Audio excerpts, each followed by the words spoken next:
Welcome, comic book junkies. So, you can see I have a special guest tonight.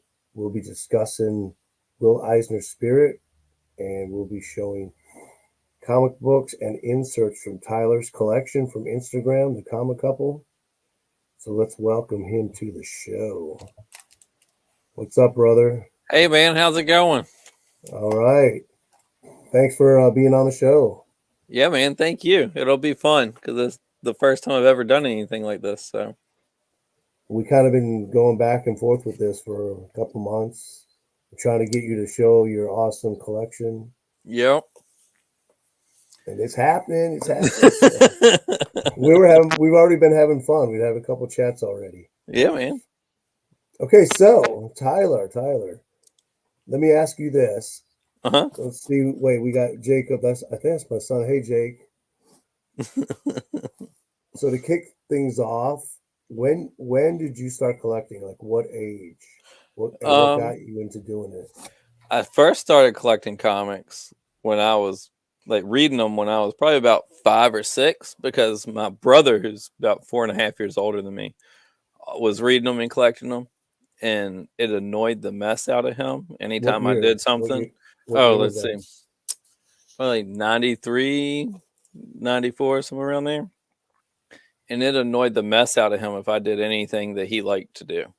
So I just kept doing it, and he got to the point where he just stopped because he just didn't care anymore, and he was frustrated because I was doing it, and then I didn't stop. So, but I didn't start getting really into collecting until about 2000 because it was the first time I lived close to a comic store.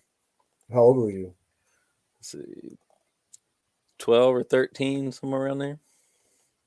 So it's So 2003. no, I was born in 87, so it's about 2000.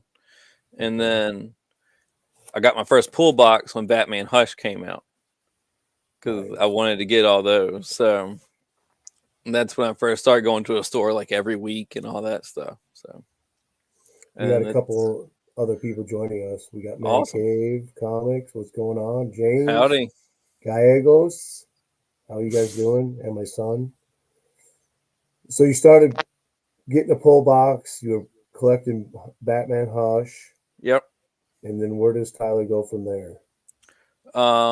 Pretty much I just expanded into more and more DC stuff.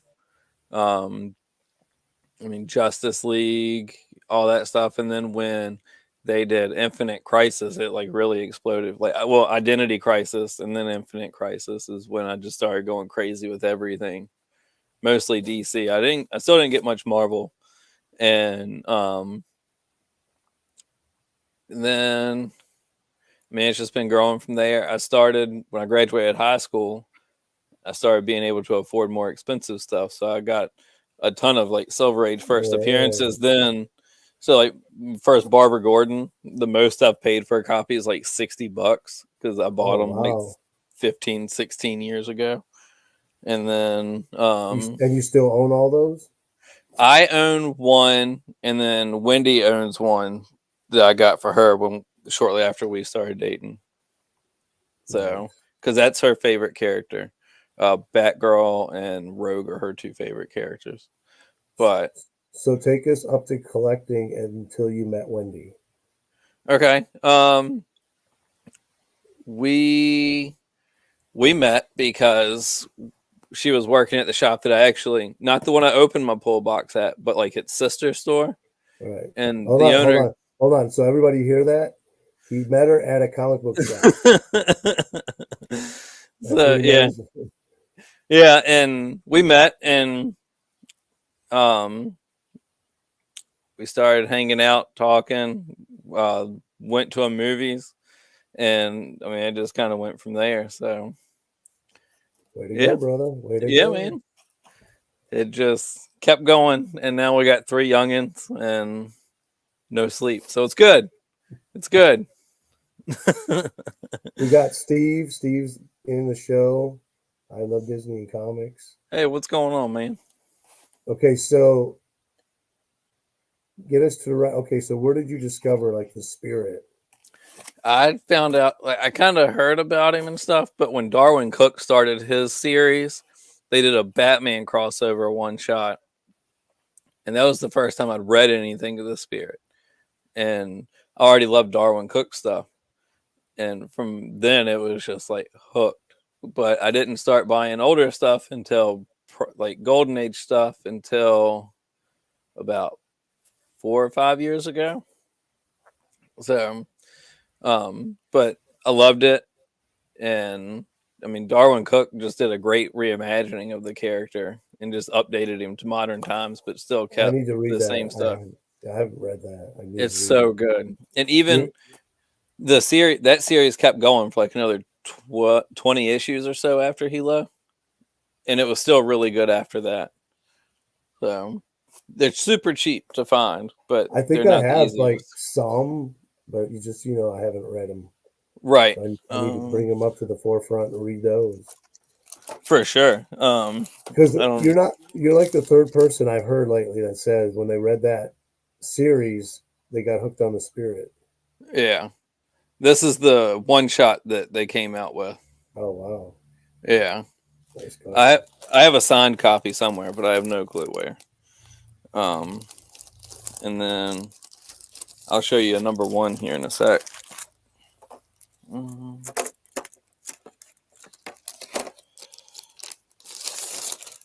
This is the number one. Oh wow, Yeah, just definitely a classic look for a character, and Darwin Cook was definitely a right. good fit for that. So, um, then like Paul Neary Smith, I think did a few issues of it. I think it's Paul Smith of the series after Darwin Cook left. Right. You're schooling me on all this.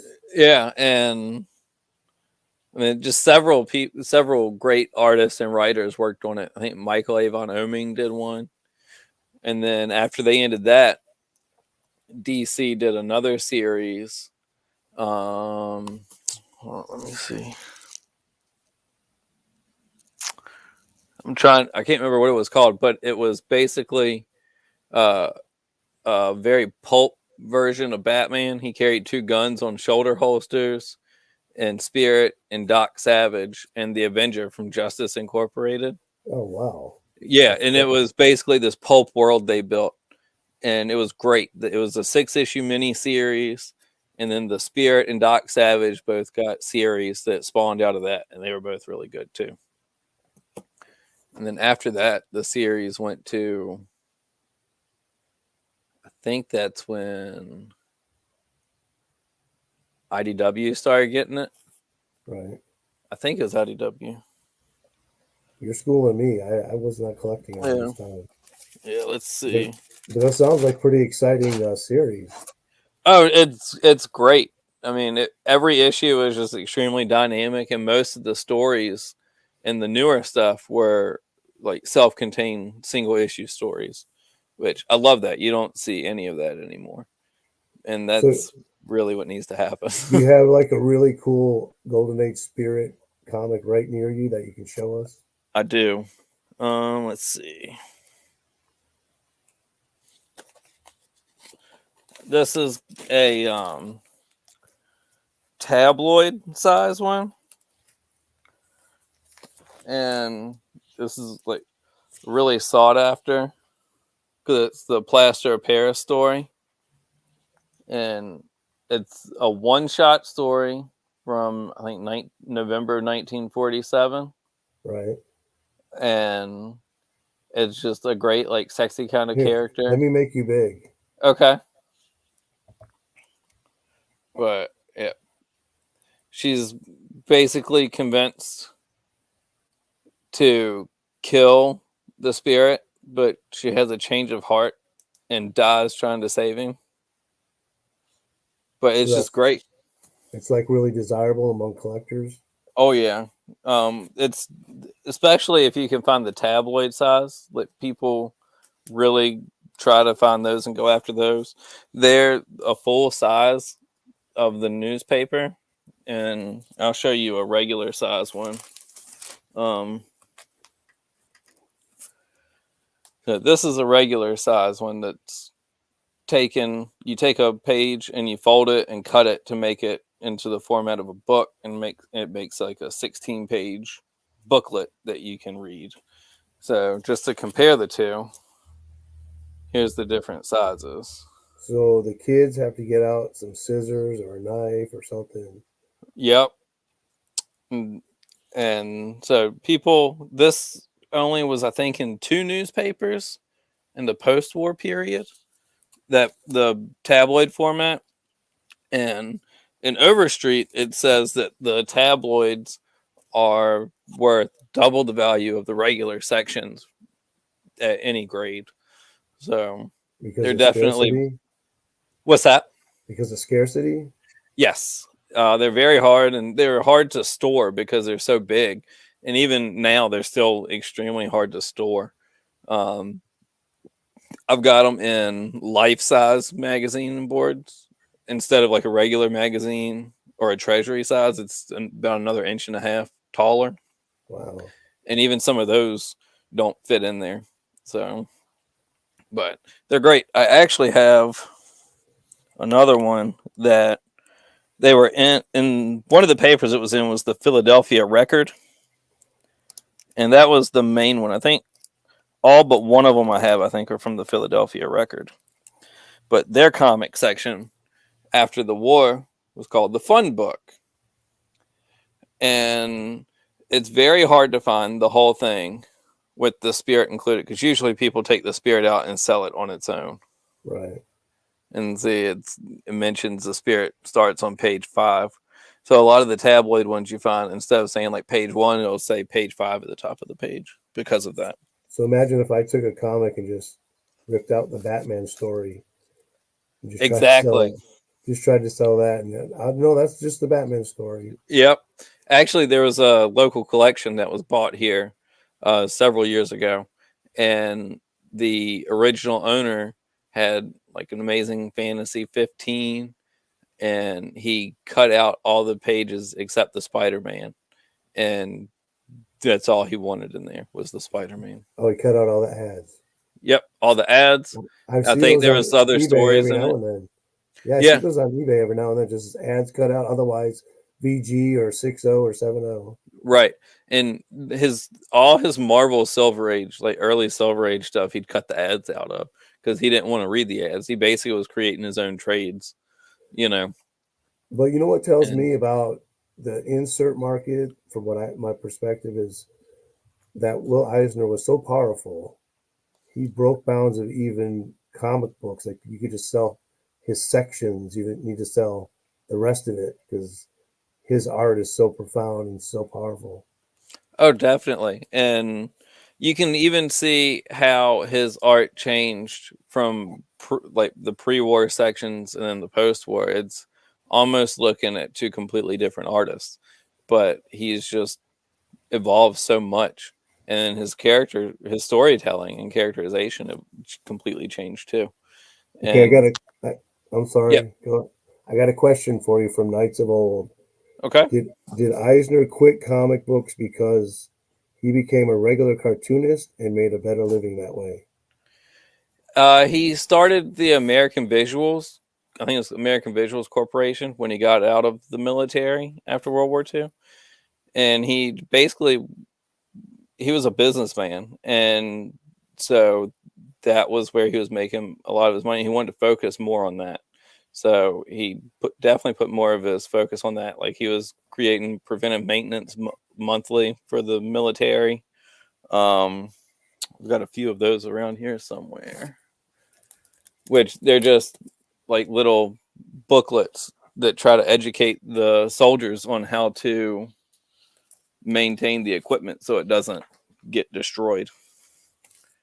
Um, well, I did have some somewhere. I don't know where they went, but he he definitely just started focusing more on his business that he started, because they were making posters for the military and all kinds of other stuff. They had some promotionals for like the American Dental Association, so he was getting some pretty lucrative contracts and doing that. That's mostly why. And then he started wanting to challenge himself and the comic book format just wasn't doing that anymore.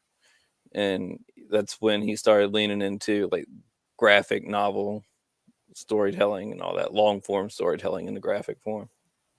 So what I was reading this morning, as far as the insert, is that he was offered that medium, that space in the paper to do Hmm. whatever he wanted under his own name, his own basically his own company, his own Right. contract. So he had to break away from Iger to do this, Yes. and he didn't have a problem with it. It was Jerry Iger who didn't want him to Oh leave. yeah. I mean, you got somebody like Eisner working for you or working with you as a partner. And Yeah, I mean, he was doing most of the art at the yep. end. He was doing at least 50%. Yeah. So I mean, that's a powerhouse leaving you and almost leaving you in the lurch. But I And mean, Eisner had also, to do what was good for him. what I read in the contract was that if he broke with Iger, Iger couldn't use anything he created at that Right. partnership. Yep.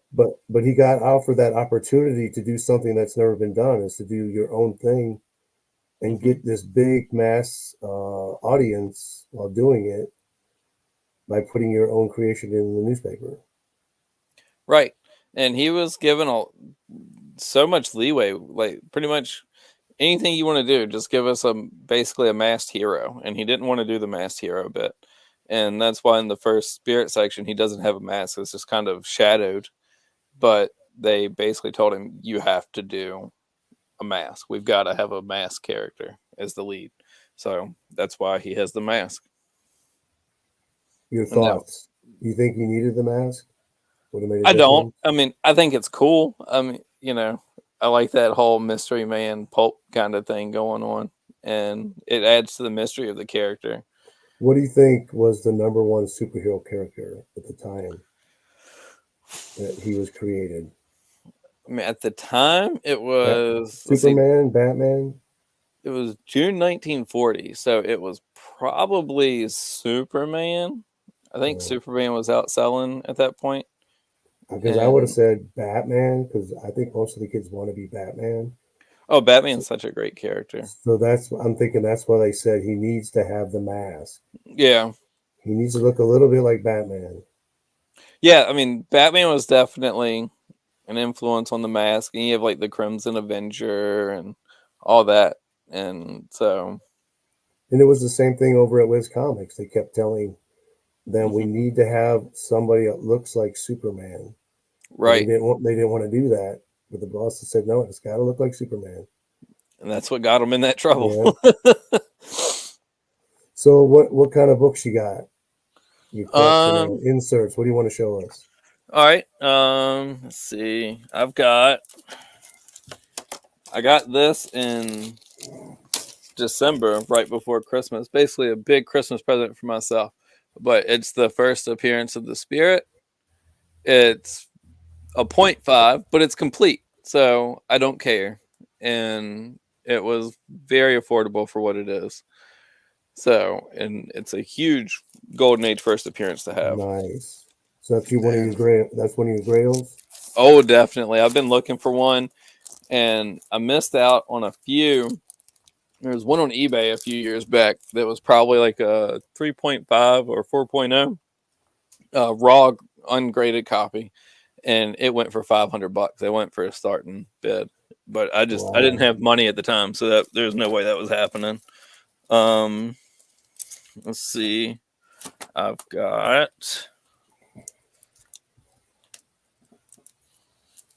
this is another one of the tabloids, but I love that big splash on it. We got another question by Knights of Old. Okay, Who owns the rights to the spirit now? it's still let's see. As far as publishing it, it's this weird company called Clover Press, I think, and they're the only people. All they've done is they published a anniversary hardcover, but um, let me grab it real quick. I got it right over here.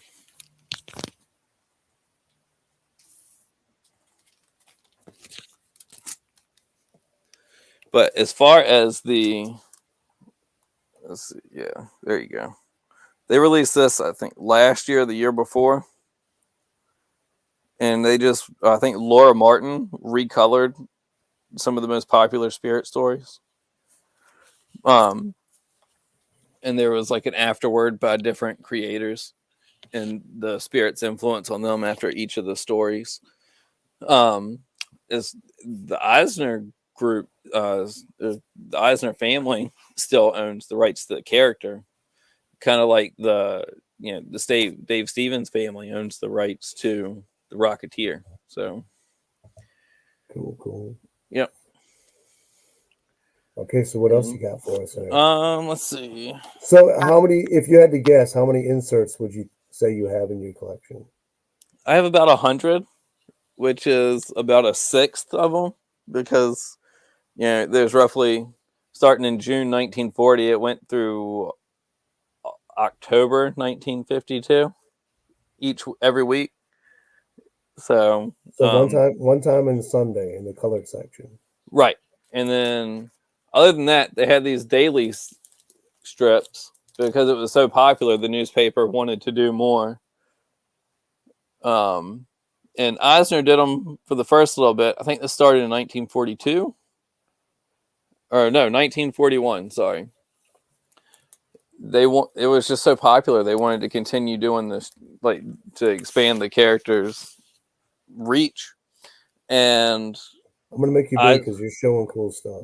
okay, Eisner ended up going into the military, and they were getting him to sneak them the scripts and the pages for the daily strips for the first little bit, and then after a while they couldn't.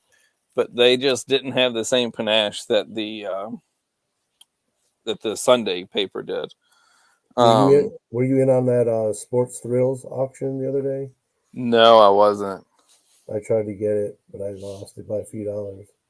This is an ad for the Spirit. Let me see what the date is, because this is, let's see, June 9th, 1940. So that came out the second week that the Spirit did. And it's an ad for the Spirit section. In the back of, I guess they had a big, like, novel section in the paper as well. And then this So is, just to get the advertisement is a big deal. oh yeah, I've only seen a few of these. But there's a guy from California that had a bunch a couple years ago, and I bought all of them that he had because he sold them to me for a price that I couldn't say no. Okay, we got another great question by Knights of Old. Okay. What year was the Spirit's first appearance? Is 1940, and here's actually an ad from the week it came out in the paper. So Now, it's here, big new comic book. didn't And you just then, show us that you had it? yep. And then, Can you show it again when you get a yeah, chance? it's right here. Here it is. So that's the first appearance of the Spirit. Yep. June 2nd, 1940. Nice. So, So we're looking at a grill. Can we see it again? The whole thing? yeah. Just kind of put, yeah. Nice. I And love it. then I've got the first, I think, 3 sections because I found the second section on eBay a couple years ago. The guy had it up for $80. Buy it now, and I jumped all over that. And that's actually the first appearance of his little kid sidekick, Ebony, who's, there's a bunch of, So do you have issues with that, but like your checklist and you're checking off, trying to complete the run? I mean, what I went for first was pretty much first appearances because that's what most people are going to go for. Um, and I paid a lot of attention to that, and then after that, I started focusing on like the good girl covers and all that stuff because those are really sought after too. And let's see, that's not it. Okay, Knight said, why is it a 0.5? You said it was complete, you said. It's complete. The spine's completely split and it's very brittle. So That's why it's got some little chunks missing, and Well, that's the perfect book to say to slab because you don't want it right. going anywhere. And I mean, I'm not big on slab and stuff. I've got a bunch of slab stuff, but I've never gotten it done myself. But the main reason, especially for Golden Age stuff to be slabbed, is you get that blue label which says, "Hey, it's complete. It's all legit. It's not, restored or anything like that," and it preserves the book. That's the main thing I'm concerned about. Um, Well, he but said it still looks great. thank you. I totally agree. This is one of the most sought after early ones outside of a first appearance, just because That's he's like an spanking her on the cover. that's the iconic cover. Yeah, and it's so funny because uh, Ellen lures him to her sorority school to by saying that she calls and says, "Hey, there's a murder here. I need you to come solve it." And she's trying to impress all the girls in her sorority because she's saying she knows the spirit and it's basically her boyfriend. And he's so fed up when he gets there. That's why he's spanking her on the cover. Let's see That the speaks to the times. right. Let's see. What was that? 1942. That was 1940. That was December 1940 for that Okay. one. And then let's see here.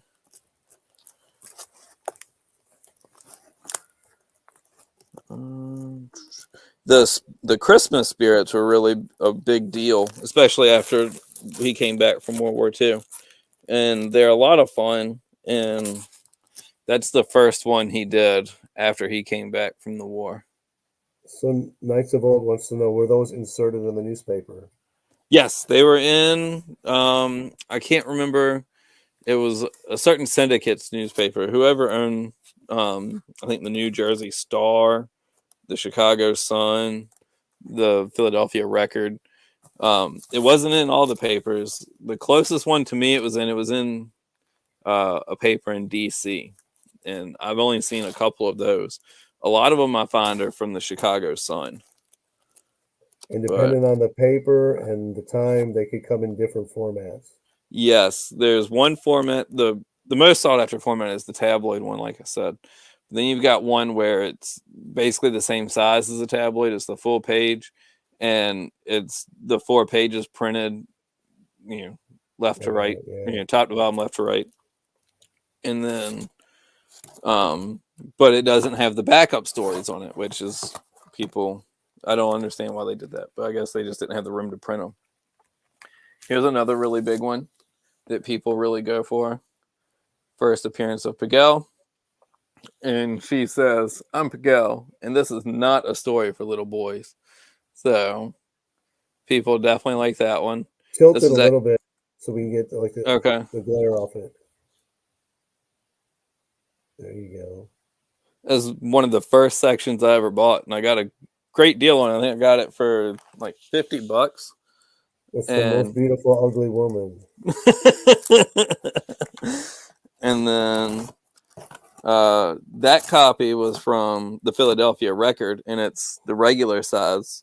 So the Record hadn't started doing the tabloid yet at that point, and that was October '46. And here's my second copy, which is from the Chicago Sun. Oh wow. Yeah. And let's see. Then here's a.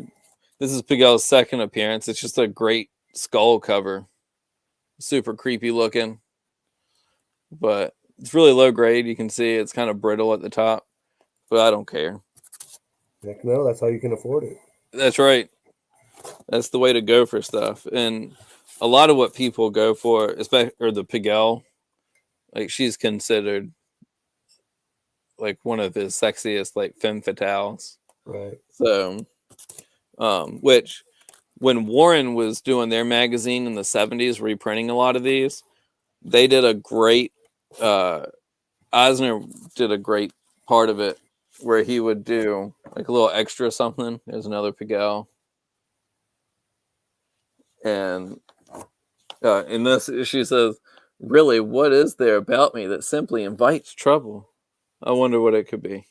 So who is she? She Russian or where's I think she's French. Um, and and one of the things I was talking about, the Eisner did an interview with her in the Warren magazines, and it's so funny because it's not PC at all, and she is basically like asking her about her life story, and she married a German general at 14, and like basically like set up for him to die, and she got all his money, and that's basically how she makes her money in her life, is just marrying, and by happenstance whoever she marries dies. But here it is. It's Ebony that interviews her.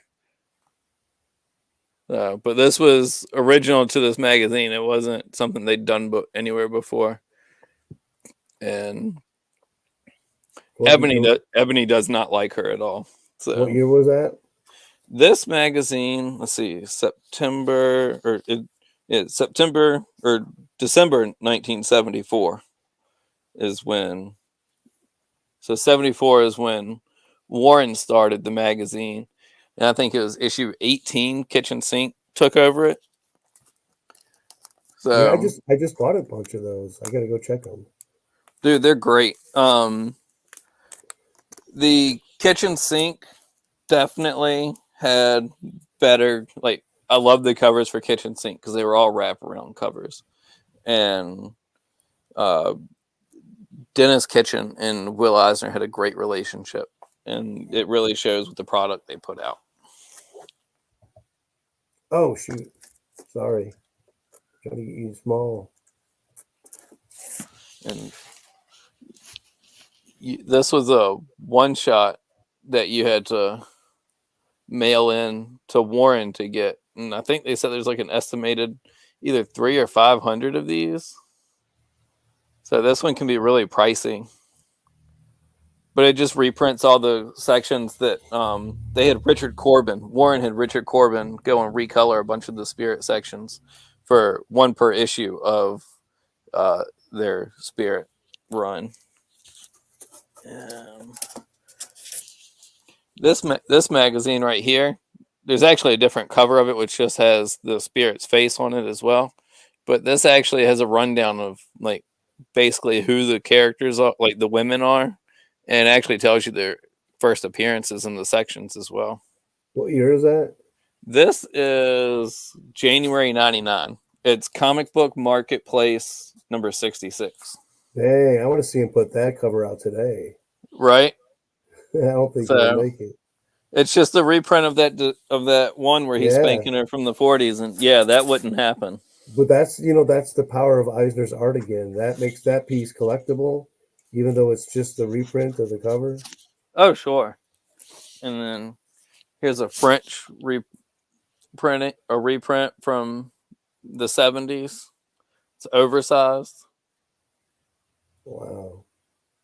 They they did 3 of these in this kind of So what like what do square bound you format. what do you pay for something like that?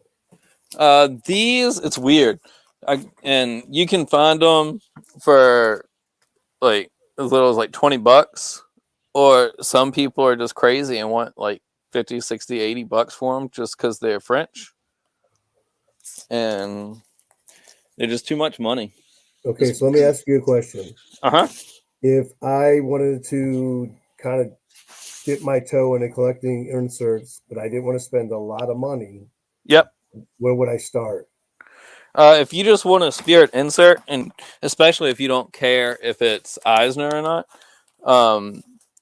because when he went into the army during World War II, the series kept going in the newspapers for those 3 years, and so those are usually pretty cheap. You can find them anywhere from $10 on up, and even in good shape, they can still be $10 on eBay because people don't really go for those as much. And the story is not as good, the art's not as good, but I mean it's still a golden age book, you know. So, but if you want, the price starts going up usually with the post-war sections, and then even after Eisner stops doing it in the 50s, in the early 50s, those are still expensive because the later issues are way harder to find.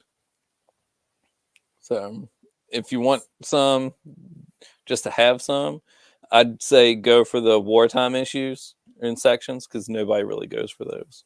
So, asking you on like the post war when he started up again doing the inserts, Yep. was it because everybody was just waiting for him to come back that makes him more valuable? The storytelling definitely changed. You had some story arcs that carried over. Um, you had more recurring characters. Like that's when you start seeing like the octopus, who's his main villain, show up in 1946. You see Pagel show up. You really start getting a deeper characterization of Silk Satin. So it's just like everything just gets amped up to by like 1,000, and the stories and art just get way better. Right. So that's why people really focus on those. I'm trying to ask questions because I was doing the reading of that book today on Right. his career and what a forward thinker he was. He wasn't just a creator who wanted a paycheck to get through to the next week or pay his bills, but he was thinking, what can I do for the medium? Right. And he was like, when he first went with Iger, I think he was doing all the work, all the art Mm-hmm. for the longest time until Fox. I think they got a contract with Victor Fox or Yeah. something. And then they had to hire more artists. Yep. So just They imagine he was the only sole artist. He was carrying all the artwork, and he was one of the best artists in the industry at the time. Oh yeah, and here I'll show you some sections where you really start to see like his graphic design is just insane. Um, and you start to understand why people went for him. Um, like this one's people love this cover. It shows trash being washed down the drain, and that trash spells spirit. I don't know if you can see it, but right in here, trying to follow the camera, you see the trash spelling out spirit, and the T is Uh, going down the drain. yep, I see it. But Wow, I mean, it was like what he was doing is just insane. It's so good, that locks the brain on that right? visual. Like you And take a snapshot and it stays in your brain. here's another one about people that live in like the underworld of the city, like the forgotten, the homeless people. It's a great story. It's crazy good. And I mean, just look at that. It really draws your attention. I mean, that's leaps and bounds above most of what's going on at that point in time in the 40s, you know? And, I think we got a sense of that with Steranko, but right. still not to the level of Eisner. Yeah. And this is the first appearance of who became his like childhood love. Oh, wait, no, this is the second appearance where they give more of the background, but it's a great story. This was actually supposed to be another character he had created called John Law that was going to be its own comic, and it just didn't take off. So when they needed a script for a spirit story, they just redrew it into the spirit because John Law was just a private detective. And so it was real simple. They just changed some of the names around, and voila, you had a spirit story.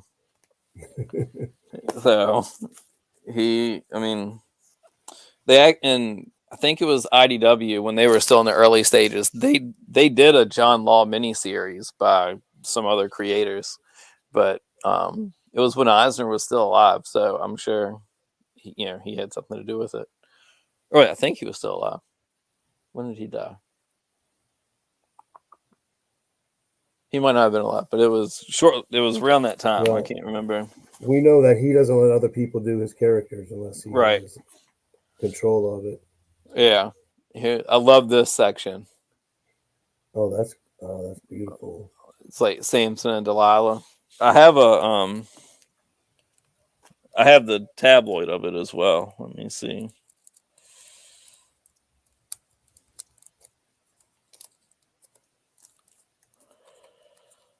But he was constantly innovating something. Yeah, there's the tabloid of it.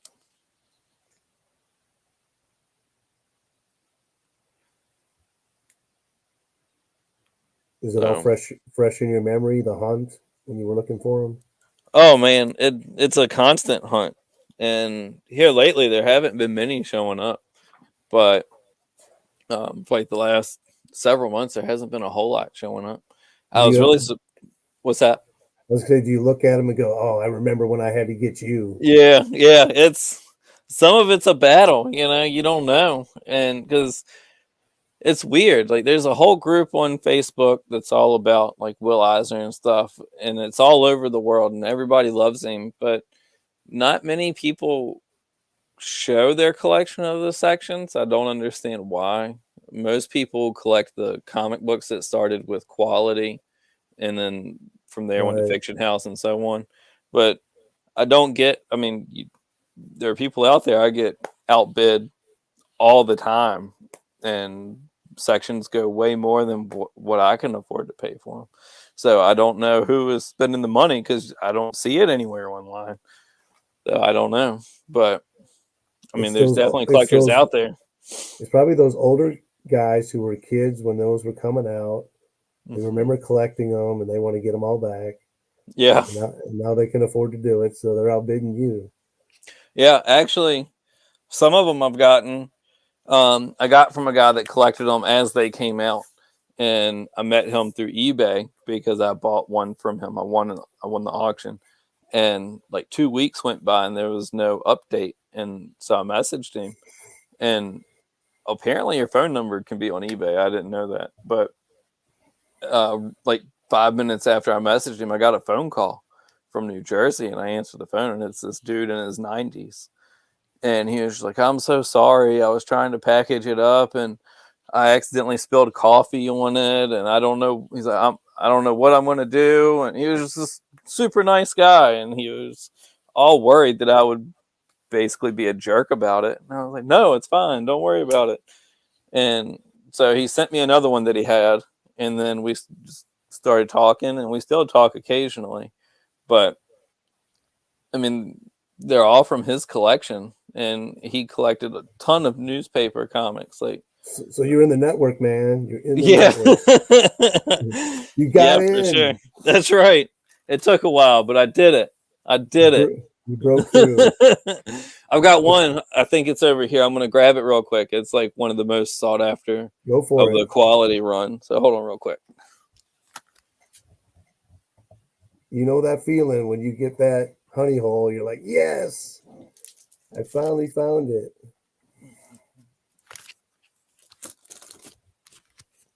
Okay, you ready? Let's see what you guys can see why I have Taylor on. He tells some fascinating stories about comics.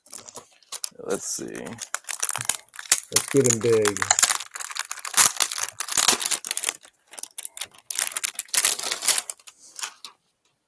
Is this one? Oh yeah, that's the classic. Yeah. So it's a 1.0, But who but cares? right. It's complete. It presents really well. The colors are great. There's the back cover right there. Great baseball ad for electric baseball. Let's crack that baby open and get it Let's pressed. let's do it. I don't know. It looks like the people might have had it pressed before. It looks like it's pretty good. The staples are aligned pretty well, but it's just I tell you what, nobody's looking at them staples. no, absolutely not. And they say that it's a character. I thought for the longest time I couldn't figure out who the character was, but it's a character called Skinny Bones, and she's in the story, the two-part story where they introduce the octopus, and that's basically like an expansion of a drawing of one of the panels where she's getting ready to kill her partners in crime. So So he didn't have time to do the cover. He said, just reprint that panel. That's right. And I mean, he knocked it out of the park. They say it's based on Lauren Bacall. So what he's trying to say is my reprint panel is better than anyone's original art. He's probably not far from that. Here's another one. This is the issue before it. That other one, the 22, is the last issue of the run. And this is 21. And That's another grail right there. oh, definitely. The last 3 issues were all great. Good girl art covers. And I've got the other one here. Hold on. This one's not graded, but who cares? Let me just dig it out. Let's see.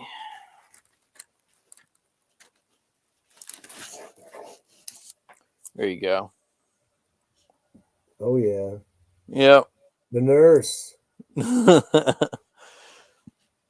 That's issue 20. That must be really hard to get in high grade. Yeah, these are not the easiest to find in general, and then That especially in high grade. that one you just showed. What do you grade it at? Let's see. Ballpark it. It's probably like a 4 or 5 or 5. I mean, I don't think I don't think it would go so high as a 6. It looked But pretty nice to me. yeah, it's clean looking though, you know. So, Right. and then let's see. Here's another one people like. Let's see if I can get it. Oh, it's in a My Light inside of My Light. Hold on.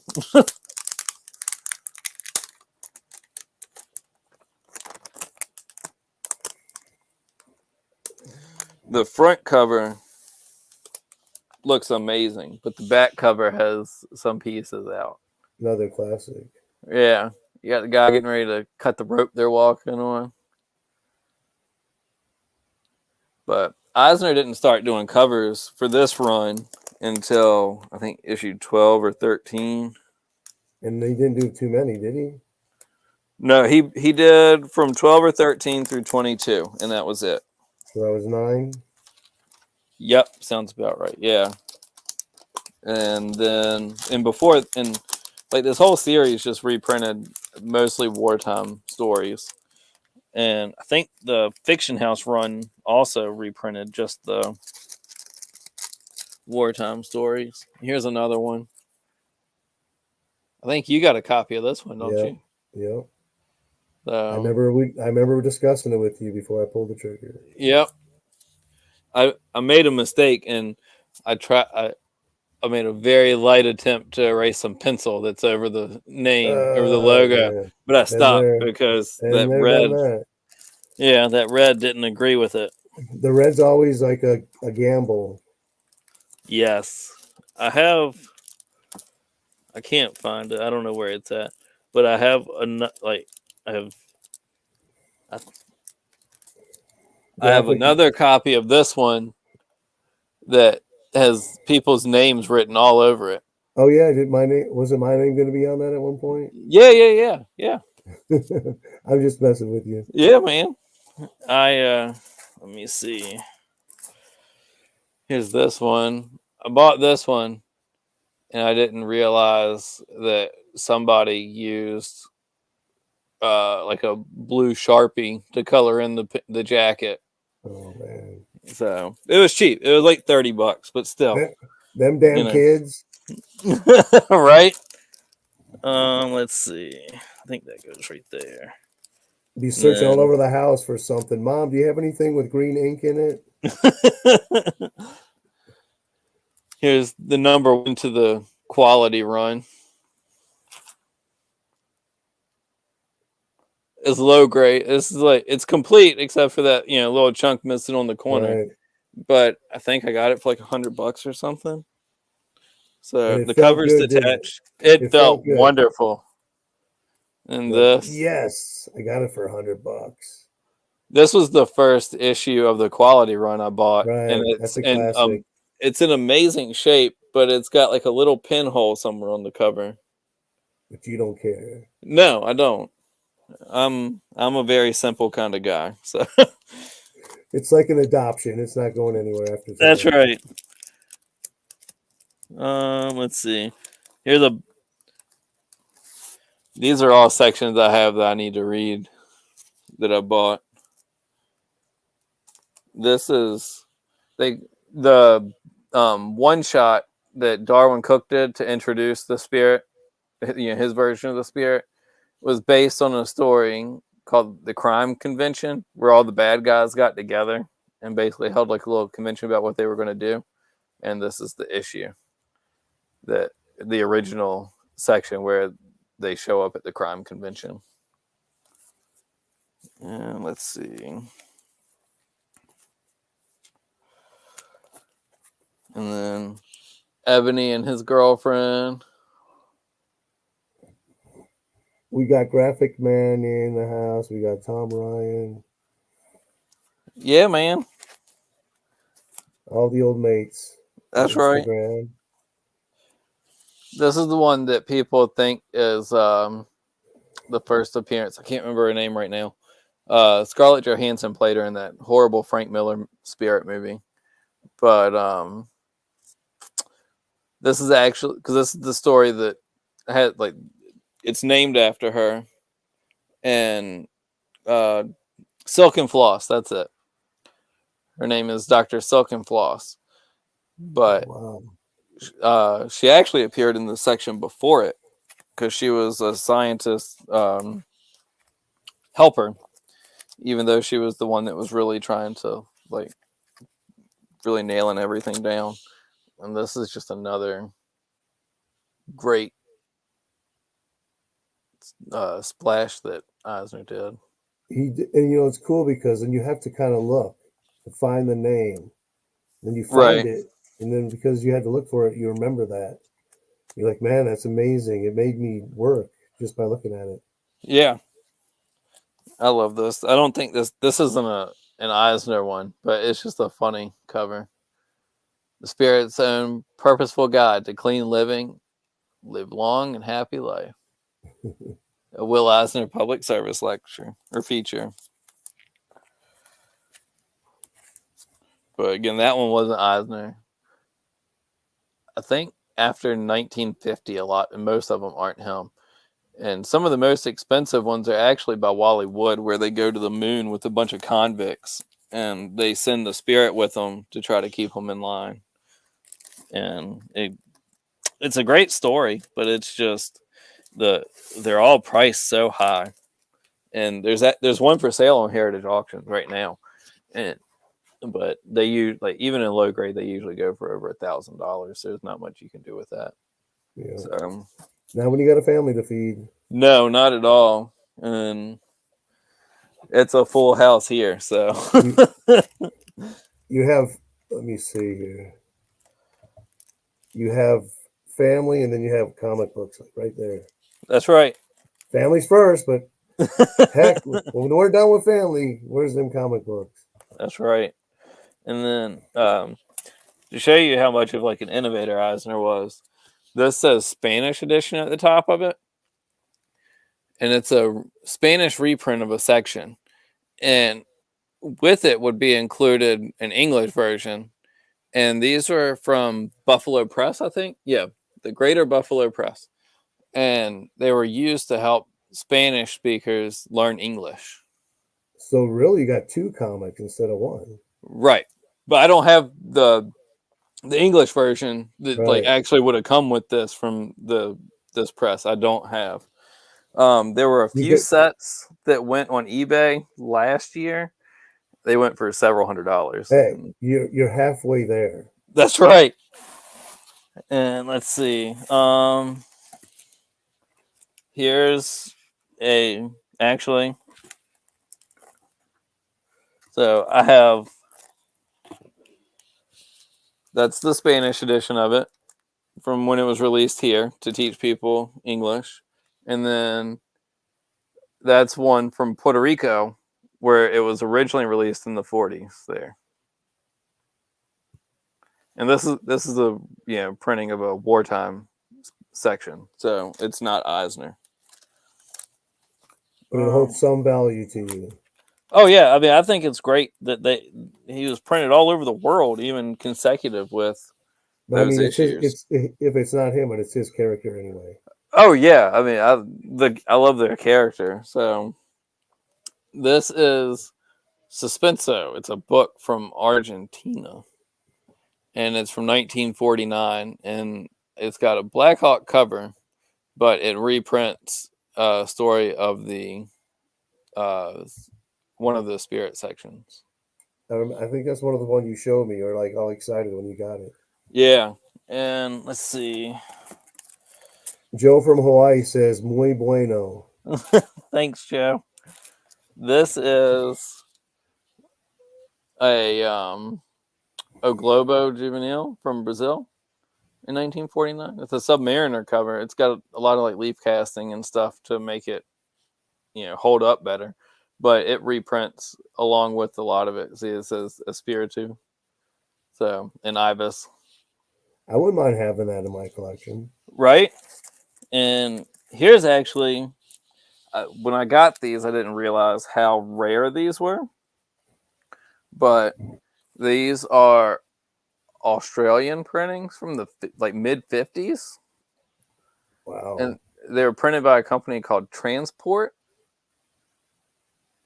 But they apparently these are super super rare, and some dude in the UK had two of them, so I got both of them from him.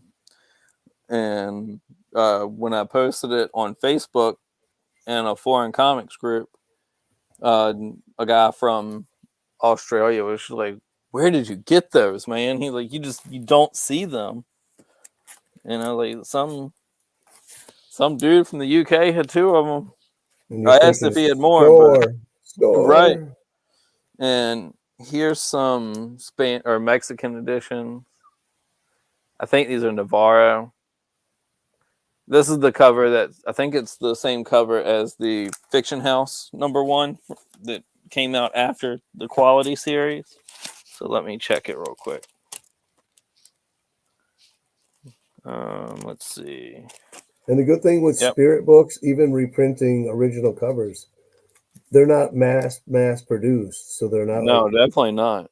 even in the 90s or 2000s, you don't see them everywhere. No. They're So newer ones. no, you really don't. Yeah, that's another Navarro. People like that Wow. one. Oh yeah. Actually, I missed out on one of these. It went for like open, it's like starting bid, I guess, overnight, and I didn't get like a notification or anything about it, even though it was on my watch list. So it only went for $10, and it looked amazing. So I'm super jealous of whoever that dude Score. was. Yeah. Let's see. There's another.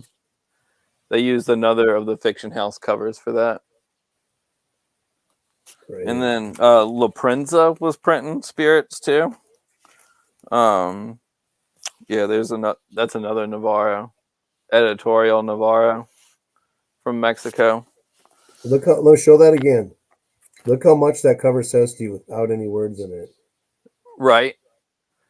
And I that's mean, actually a splash from one of the sections of it can with Pigo. it So conveys so much just in the two looks. yeah, I mean Eisner really knew what he was doing. And then this one is La Prensa, which I think is another Mexican. It's either Spanish or Mexican. I can't remember. So I've got a few of those. So let me ask you a question. Do you Hmm. want to go? Do you want to go another 30 minutes, or are you because it's 9:30 right now? Whatever you want to do is fine. I'll tell you what. Show some stuff. Let me go talk to the big boss. Okay. And there's some more La Prensa. These aren't the easiest to find. I I think that's a reprint from Interiors. That's definitely not a cover for the Spirit. Um, here's a Portuguese Spirit from I think 77. It's definitely the 75 in Portugal. But they had I think a French edition of this as well. Let's see.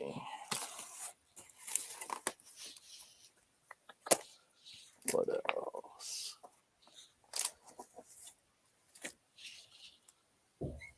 Here's one. This is from Brazil. I think in the 50s. This is all original art. Yeah, it's original cover to Brazil. Very cool Cobra cover. And if you're looking for values, this isn't an up-to-date Overstreet, but the spirit sections are listed in, let's see, where is it at? They're listed in the promotional section of your Overstreet, and then the regular comics are listed in with the regular comics list. So starting with the quality and fiction house runs, they're listed with regular comics, but the actual sections are listed in the promotional section. Let's see. This is a book DC did for the 75th anniversary of the Spirit, and sometimes you can get lucky and find this for cover price, but there are a lot of people trying to sell it for like close to $100. So if you can find one, it's fun. It's got a lot of some of the best stories. Where did you pick that up at? I either got this one at a shop in Richmond or eBay. I can't remember. In Richmond, Virginia. Because I know there was a shop there that had one. Did you just get it recently? No, I've had this for probably close to a year. Okay. Yeah, I don't remember when exactly I got it. It all kind of runs together. Well, my wife said we can go ahead for another 30 minutes. Okay, cool. This is my favorite cover from the magazine, and my aunt got it for me for Christmas last year. And the Spirit's definitely in some trouble with the ladies. So when would be the last artwork done by Will Eisner on a comic? But in a comic? In a comic book. I know the last Spirit story that he did was in an issue of The Escapist from Dark Horse. They had him cross over with the Spirit. I think issue 6 or 7 of that run, and it was really nice.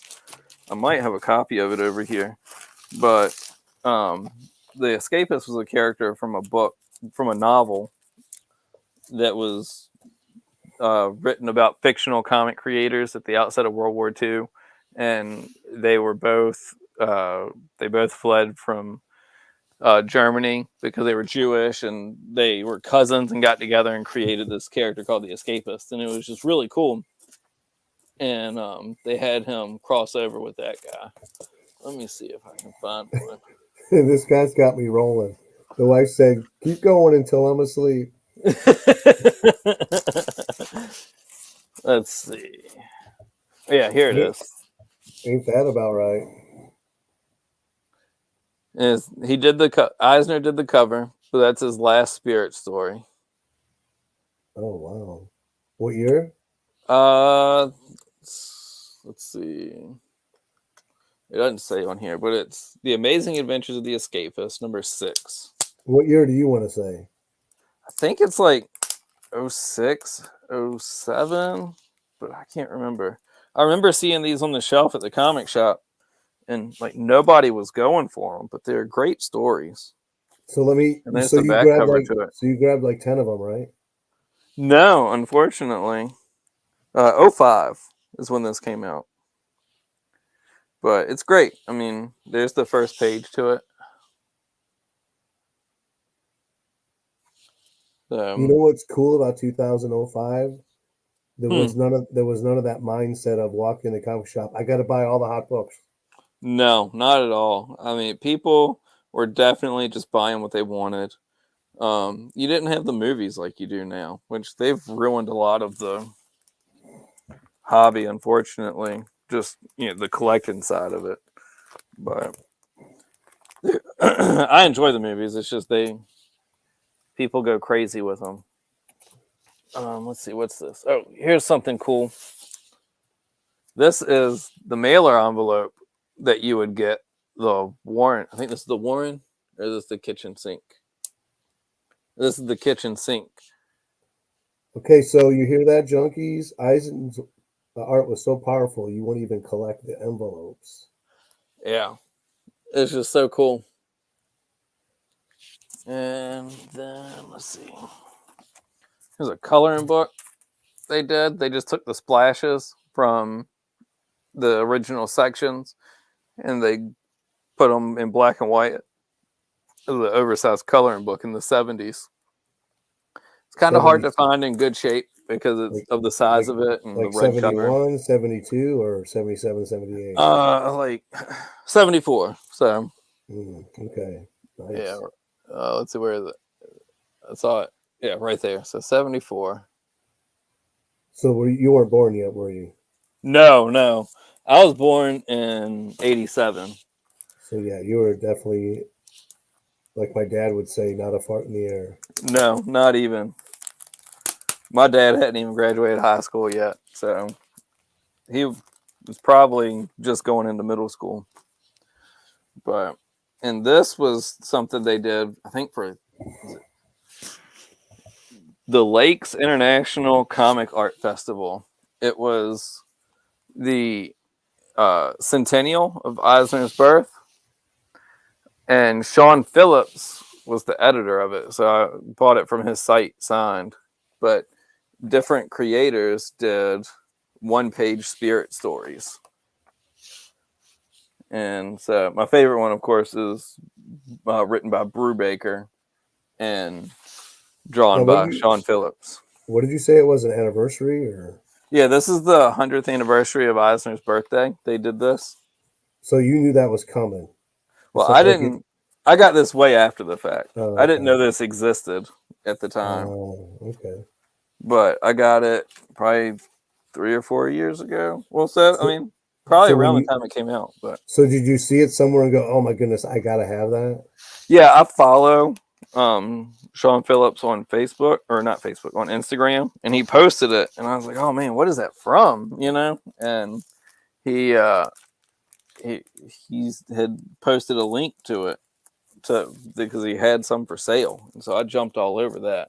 It's that collectible addiction. Like, oh man, I gotta have that. Oh yeah, for sure. So, something inside you, all of a sudden you get a jolt, a pump of adrenaline, and you're like, that feels like something has to be in my collection at some point. Yeah. Let's see. And And then then you're mentally hunting all the time. here is Kitchen Sink also did a set of books. They did the most common version of this you'll see is the paperback, but they did 2 volumes of it, and the hardcovers are signed and numbered with a book plate. How many copies were there? 1,750. Okay. And this one is number 997. And that's just some of his. This is 18 classic comic noir stories from the 40s. That's what I noticed a lot about a lot of spirit magazines, whatever. It's like limited. Yeah, It's a not lot big of them are. not like huge production. This is the second volume they did, and it's every Pagel story except the first one, because the first one was in the first volume. I kind of wish they'd put it in here though. Okay, But so I'm putting a question to you on the screen. okay.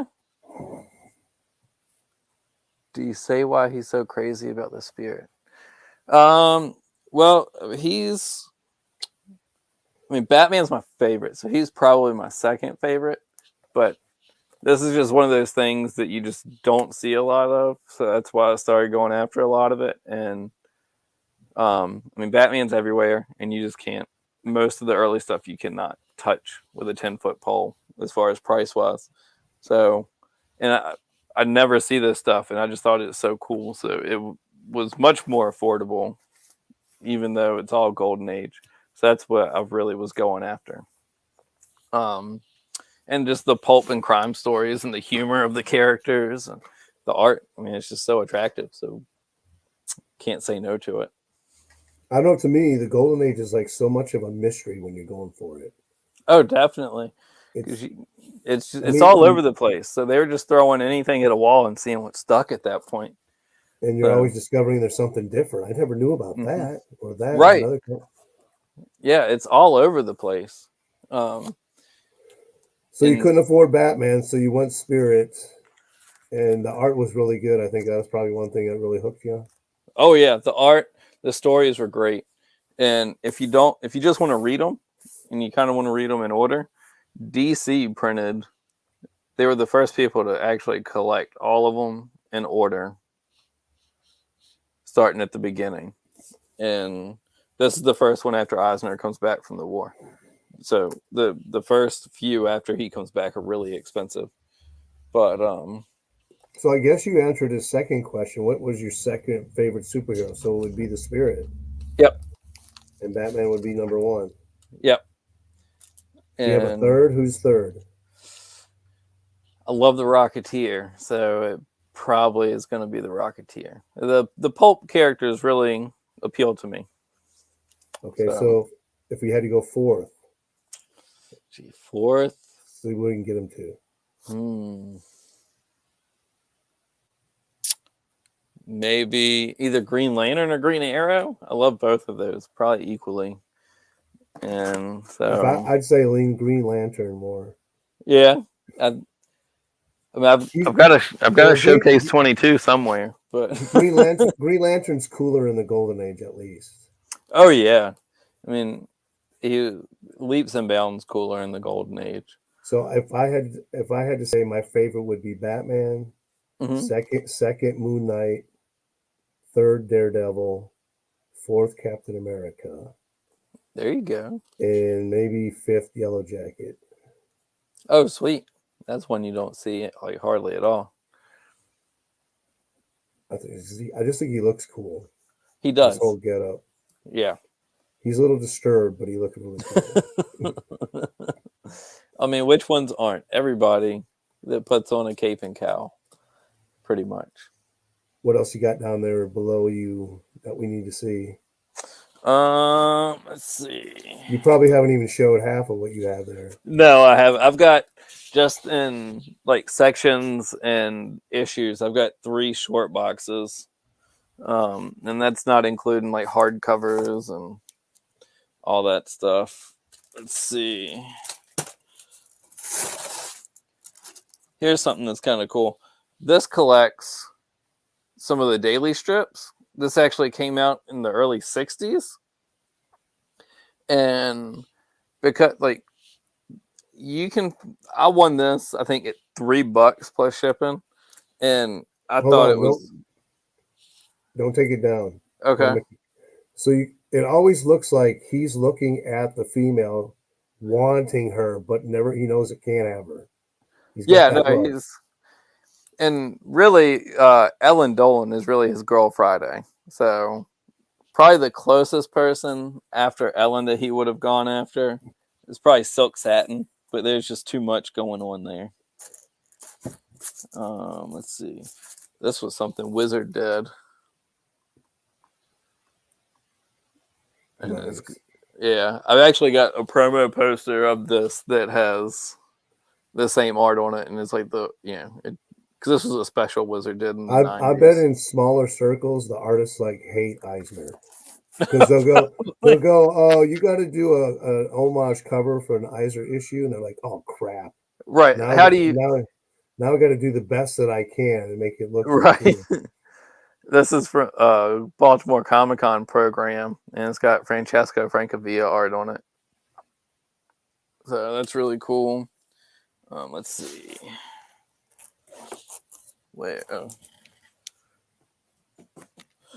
This is an uncut card sheet because in the 90s, in the mid 90s, they did 36 card like a card set of 36 cards, and they released a number of these signed uncut card sheets. And where do you buy something like that? This is definitely eBay. And you're not afraid the whole time it's being shipped? Oh, I was terrified because I had no clue how it was going to show up. But I'm used to being terrified with these because if you buy any of the tabloid ones, you're just like, you're terrified of how they're going to ship it. Like, is this thing going to show folded up? And if it's not folded up, is it going to show crunched and folded up by the post office because they don't know how to handle packages or what? I mean, even a minor corner bend on that Right. Destroy that piece. But I got lucky. That was a-okay. That was fine. And then here's the first issue. Harvey Comics in the 50s did two issues of the Spirit. I think there was a third one advertised, but they never did anything. And in one of the either this one or the second issue, they're the artist had to try to mimic Eisner. I think he did a better job there than the last cover. Yeah, they did. This one actually is the origin of the octopus. They'd never told his name or anything before. They did a let's see, when was it? In the 80s, he did some speech in Ontario, and for it they did a tabloid size story, and I think it was called The Invader. I've never read it. I don't have it. I need to get one. They're pretty cheap. They're like $20, but I just haven't gotten one. And this was Kitchen Sink. Kitchen Sink did two issues before even Warren did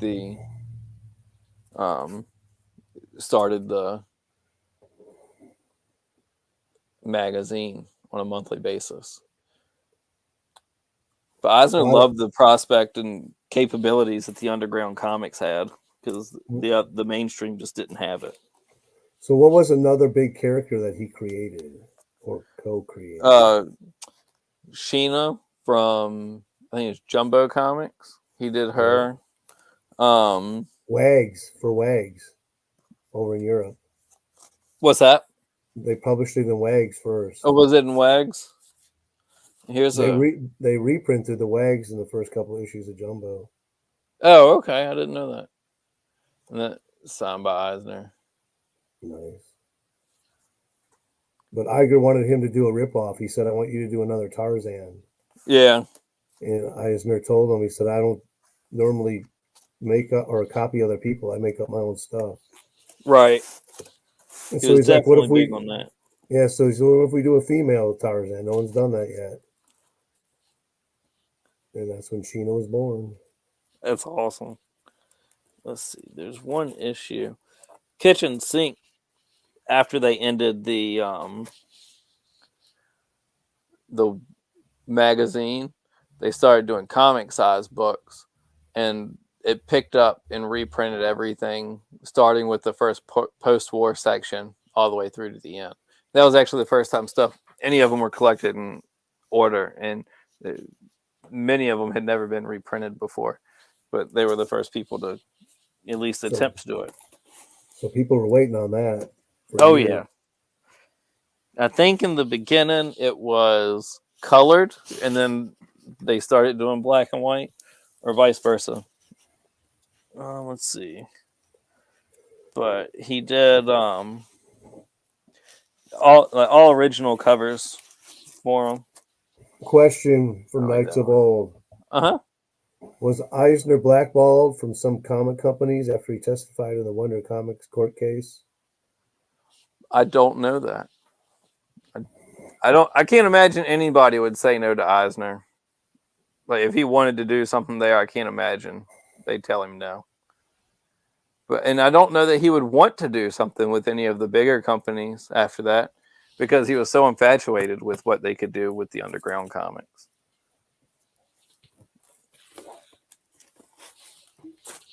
Let's see. That's all of those.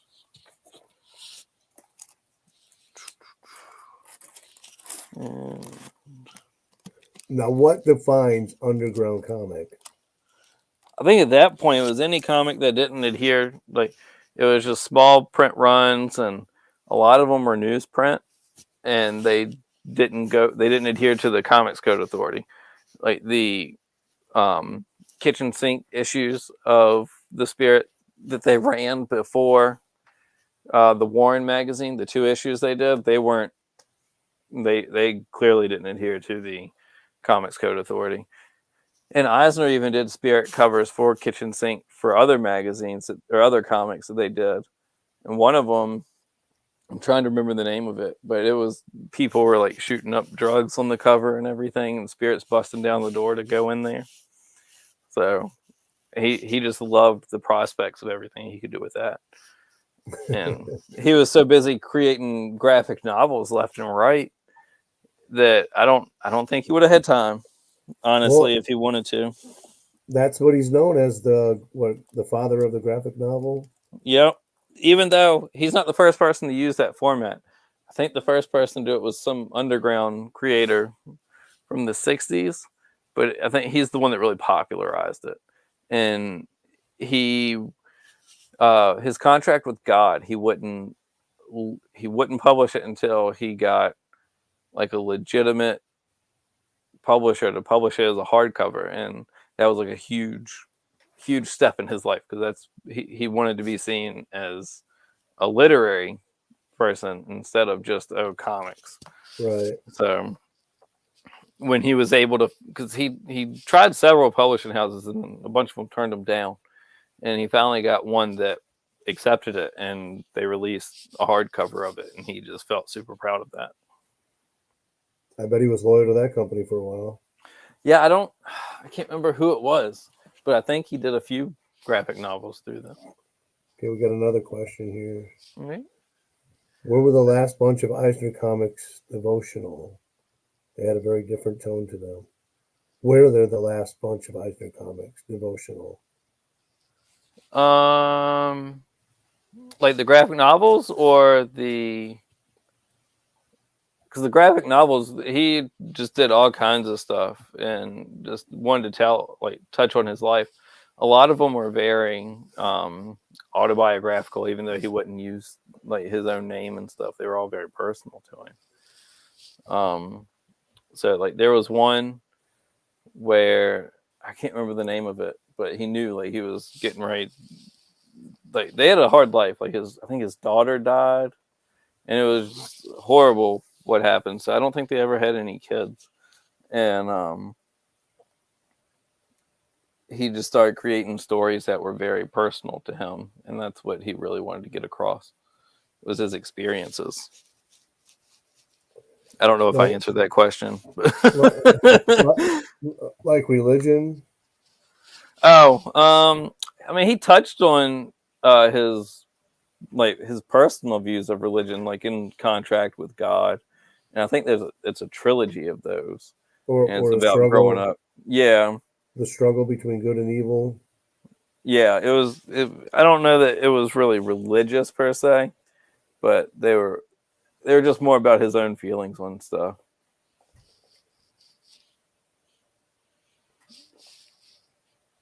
You got any other? You got stuff down there? What else you got? Oh yeah. Let's see. Tyler has more comic books than we can see in one night. Oh yeah, another classic. Yeah, it's 8-0 from 1940. So, which is crazy because it's all newsprint. And this one's from the Minneapolis Star Journal. That's a coverless comic. Yep.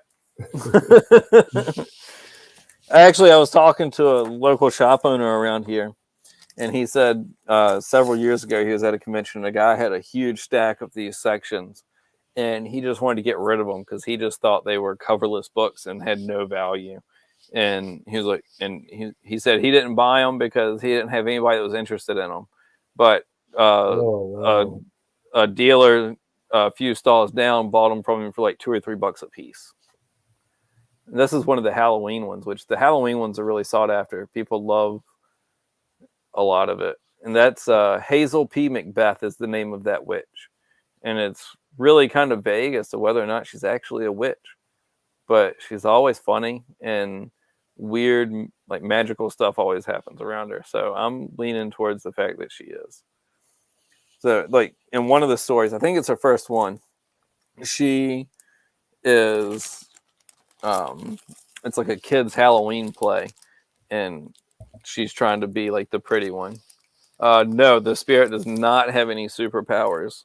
He he named himself the spirit because in his first issue, when they tell his origin, basically he goes to stop this doctor. I think it's like Dr. X or some Dr. Cobra, is his name, and he's got this poison he's going to put in the water, and the spirit stops him, but he ends up getting bathed in this poison. Well, the poison, and he didn't die, but they thought he did. Basically, like Romeo and Juliet, he went into suspended animation, and so they buried him and everything, and then he came back to life, and because he was never dead, it was just suspended animation. And so he's like, hey, now that Denny Colt is dead, I can't really be him. So I'm just going to live off the money that he had and live in the cemetery. And so he never had any special powers, but I don't think Eisner wanted him to have special powers. I think he just liked a regular Joe. And he thought of the spirit as being like a depiction of himself at times. Let's see. So I have a nerdy question. So how long have you been collecting spirit? Like 4 or 5 years, I think. So in those 4 or 5 years, how many times have you heard that story? Someone had a bunch of them and they didn't know what they were and they sold them. Oh man, it's ridiculous. Like, and then there's another local shop here, and he's like, yeah, I had a guy that brought a bunch to me, and he said I sold them all for like 10, $15 a piece because I didn't have anybody that wanted them, and I sold them to some guy out of state online. And I was like, son of a. Yeah. Who's this mysterious guy? He keeps buying Right. all my comics. It's like, just give me a name. But yeah, I mean, it's crazy. People, I mean, before I started collecting older stuff, I wouldn't have given this stuff a second look. I'd be like, it doesn't have a cover. Who gives a crap? Yeah. But I mean, it's very cool. It's something that's pretty unique, and they tried to break out of the doldrums of just the regular Sunday strips and do something completely different. Because I think, I mean, it definitely succeeded. I mean, here we are, almost like 80 years later, and people still creating new stories, and There's still guys collecting all this stuff. Yeah. Those geeks. Yeah. What a nerd. But no, man, the minute you showed me some of your collection, I was hooked. Awesome. Yeah, I've had a few people that said they started buying it because of what I was showing, which is great. I want to spread the love. Like it's competition when I'm buying them, but who cares? Like if it creates a community. So. I'll leave the inserts to you though. Oh, appreciate it. So, yeah. Let's see what he's seeing here. I had one just an hour ago. Pretty much. There's a guy that owns a shop around here, and he says he has a buddy that runs a shop in South Carolina that has a bunch, but I've yet to hear the name of this buddy. Mm-hmm. Exactly. The mysterious guys either buying all your stuff or they're selling it and they never really sell it. Right. I mean, there's actually one of the tabloid sections I got from a guy. He years ago he posted it on eBay, and I messaged him and I was like, hey, look, can you just like kind of like it ends before will have the money for it, can you just like kind of relist it like in a week and I'll buy it outright? And he's like, no, I'm gonna sell it at a show in Florida, and if it doesn't sell then I don't know what I'm gonna do.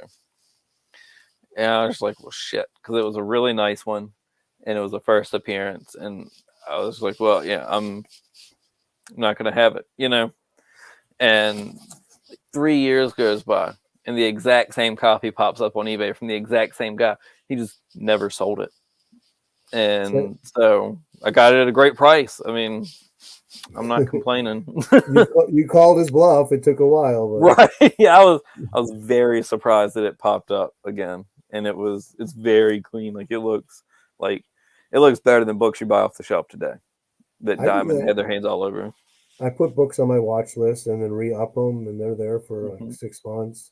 Yeah. Then you make a shot. You can send them a private message. Right. You know it hasn't sold, so. I'd been watching an issue. It was called Baseball Comics, and it was a book that Eisner did, and he only ever printed one, even though they advertised the second one. I've been watching it forever, and finally Wendy was like, well, give me some ideas for Christmas. And I was like, well, I really want this. I I just don't buy it. I don't know why. I've been watching it for like 2 years. Nobody's ever touched this issue. And so she got it for me for Christmas. And I'm trying to see where I put that thing because it's great. It's got a great baseball cover. Is that Sport And Thrills or something? no, it's just called Baseball Comics Oh #1. yeah, that's right. I almost won that in an auction. It went for like $60 only. Oh, that's awesome. Let me.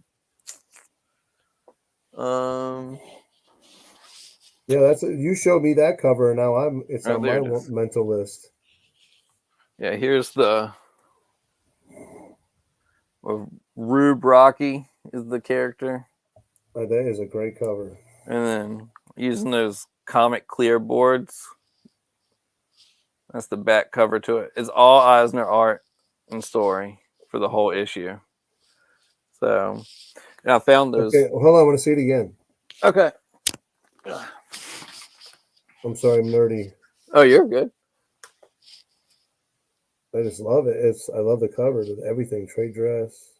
Somebody printed in the 90s, they reprinted it, and then they finally printed the second issue that was supposed to come out. Yeah. And there's another. So, everybody that's Baseball Comics #1, do not bid on them. A one just went for like $45. It looked really clean. I think that was the one I missed out on. Yeah. This is the preventive maintenance. Oh yeah, I remember you showing me that. Yeah, this is the #1. This is the first one they ever did. And then people like to go after them because there's a character named Connie Rod in it. It's just this blonde, buxom chick. And they really like her covers. But her first cover is #3, and I don't have it. But here's one with her from #16. It's a Christmas cover. Oh yeah, did you just get that? I got this a couple months ago, I think. I don't remember. They all run together. Because I remember you showing it to me. Yeah, there's another one with her on the cover. Oh yeah, because I asked you. I said, "What is that?" And yeah, you showed it to me. And he did it through the early 70s. This is a 72 issue that he drew the cover to. And then some of them have like little pin-ups in the beginning or in the centerfold or stuff like that. So it's basically a whole nother rabbit hole to go down for collecting. Oh, definitely. There's hundreds and hundreds and hundreds of issues of those because it started in 1953 and it went into the early 2000s. Like Joe Kubert drew for it, Nick Cardy. The guy that did some Batman stuff in the 60s. His last name starts with an M. I can't remember. But, I mean, so many people worked on those books over the years, and they're great. So, definitely worth checking out. There's one that has a cover that has Spider-Man on the cover, I think. And people really like that one. That one goes for some money. So, man, I knew nothing about that at all. Yeah. Well, man, we're gonna have to cut it. We've been an hour and a half? Yeah, a little bit over actually. Yeah. So, I really appreciate you coming on. I can definitely keep talking to you and looking at that collection. Yeah, man. Anytime. Yeah, I think we'll do it again. Cool. Maybe next month or something. That sounds good. Yeah. Appreciate like plan. Hopefully you'll have some new spirits in the collection by the time we get together again. We'll see. All right, so everybody have a good night. Thanks for tuning in, and leave some comments. If you have any more questions, put them in there, and then on the next show we'll answer them. So, all right, Have a good night. Yep. Night, good night, y'all. Peace out.